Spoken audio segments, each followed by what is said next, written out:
today we're going to talk about surgical instruments. Let's go. So straight to the topic, we have two kinds of scissors, a large one and small one.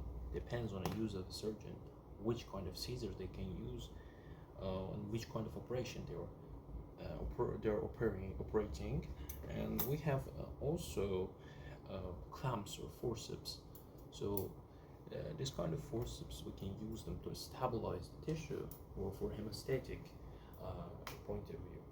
So if you can use hemostasis with different kind of clamps, for example, Kocher's forceps, which is a German surgeon, and he was the author of this kind of clamps, as you can see here. It's using for stabilizing and grasping the tissue. We have different kind of clamps there. They can have teeth here at the end, at the top, and they can be small, they can be large, and they can have different kind of features. But Kocher has teeth, which is, you guys should remember. And mosquitoes are smaller, and we have Kocher mosquito. They are combined clamps. We have needle holder. So in another video we'll talk about how you can charge the needle. If the surgeon is left-handed like me, you take the needle holder in your left hand and you take the pinset in your right hand.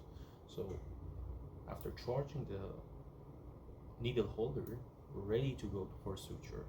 And with the other on your other hand, you have pinset, and you can grab that and you go around, and you can, after that, you can do the surgical knots. So pinset.